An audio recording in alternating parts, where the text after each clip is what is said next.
Kali ini saya akan membahas kasus ya, kira-kira miris lah kalau misalkan saya melihat apa yang dialami oleh guru ini. Jadi namanya itu Pak Abdul Muiz dengan usia 59 tahun, guru di SMA Negeri 1 Utara. Saya habis baca beritanya.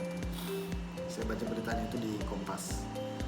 8 bulan jelang pensiun, pahlawan tanda jasa atau guru ya, Abdul Muiz diberhentikan setelah putusan Mahkamah Agung. Jadi Pak Abdul Muiz ini itu diberhentikan jadi PNS melalui putusan Mahkamah Agung dan ditindaklanjuti oleh Gubernur Sulawesi Selatan. Tentu ini adalah keputusan yang menurut saya harus semestinya itu dipertimbangkan lebih besar lagi. Karena kenapa?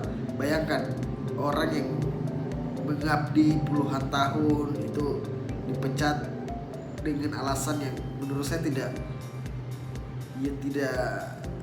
masuk akal begitu. Kenapa? Karena kalau yang saya baca berita di Kompas ini, itu Pak Abdul Muiz kayak seolah-olah dijebak oleh seseorang. Mungkin ya, saya tidak tahu apakah Pak Abdul Muiz ini punya musuh atau punya orang, bukan musuh lah, atau orang yang benci dia, atau orang yang tidak suka dengan dia, atau orang yang iri dengan dia. Jadi Pak Abdul Muiz ini itu dipilih menjadi sebagai anggota komite. Kalau di sini saya lihat dia sebagai bendahara komite ya. Dia didaulat sebagai bendahara komite melalui keputusan rapat orang tua siswa. Jadi melalui keputusan orang tua siswa, Pak Abdul Muiz ini itu didaulat sebagai bendahara komite di sekolah tersebut. Nah, anehnya tiba-tiba ada LSM yang datang ke rumah Pak Abdul Muiz, itu minta mau lihat pembukuan komite di sekolah tersebut. Nah, tiba-tiba Pak Abdul Muiz itu diadukan dengan tuduhan pungutan liar. Jadi beliau itu diadukan dengan pungutan liar. Nah, sebenarnya punglinya itu di mana? Karena memang sudah ada kesepakatan itu pembayaran komite 20.000 per bulan. Di sini juga dijelaskan oleh Pak Abdul Muiz. Nah, dijelaskan bahwa komitenya itu sebesar 20.000 per bulan untuk siswa. Jadi tapi kalau siswa yang kurang mampu itu tidak diwajibkan untuk membayar. Nah, kemudian kalau ada siswa yang bersaudara di sekolah di tempat tersebut itu cukup membayar satu saja. Nah, jadi letak punglinya di mana? Karena ini ada kesepakatan. Jadi pungli itu kalau tidak ada kesepakatan, ini ada kesepakatan antara pihak orang tua siswa dan guru. Nah, kemudian juga Pak Abdul Muiz ternyata sudah menjalani masa hukuman selama 1 tahun dan membayar denda sebesar 50 juta rupiah. Nah, tetapi masih juga dipensiunkan dan diberhentikan jadi PNS. Ini tentu keadaan miris bagi Indonesia, apalagi khususnya bagi para guru-guru yang hari ini ya punya jasa yang begitu luar biasa mencerdaskan kehidupan bangsa. Amanah undang-undang, tapi malah dikriminalisasi seperti ini. Saya curiganya ada kong kali kong di sini. Entah kepala sekolahnya atau ketua komitenya. Tentu ada rahasia besar yang dipegang oleh Pak Abdul Muiz. Yang ini tentu kalau dia berada di posisi itu mengancam mereka. Saya curiganya seperti itu.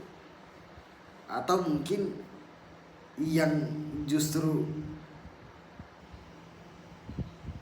dibalik kasus Pak Abdul Muiz ini, yang menimpa Pak Abdul Muiz ini, itu ada kasus besar.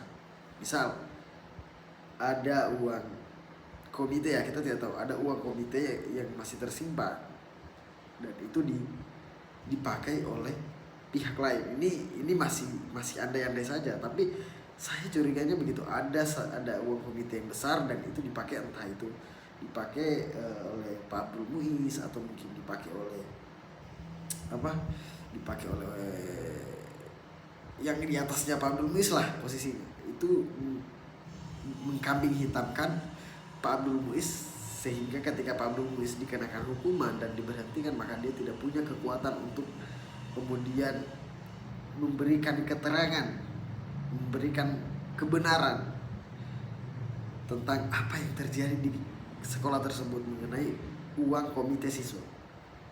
Ya.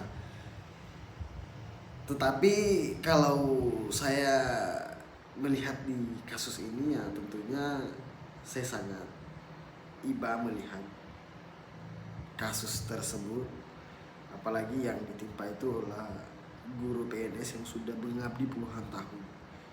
Tentunya ini adalah kabar buruk yang tidak layak dipertontonkan di publik ya. Dan semestinya itu guru itu tidak dibuat seperti ini, guru itu diangkat derajatnya. Karena ya pendidik itu harus lebih tinggi derajatnya, karena mereka punya ilmu. Ya tapi entahlah bagaimana, yang jelasnya Pak Abdul Muiz saya mendukung apa yang menjadi kebenaran yang kami yakini, dan saya berharap dan berdoa semoga Pak Abdul Muiz mendapatkan rezeki, diberikan kesehatan selalu, kemudian ya banyak peluang-peluang di luar sana, mudah-mudahan menimpa Pak Abdul Muiz dan Pak Abdul Muiz tetap lebih eksis. Demikian.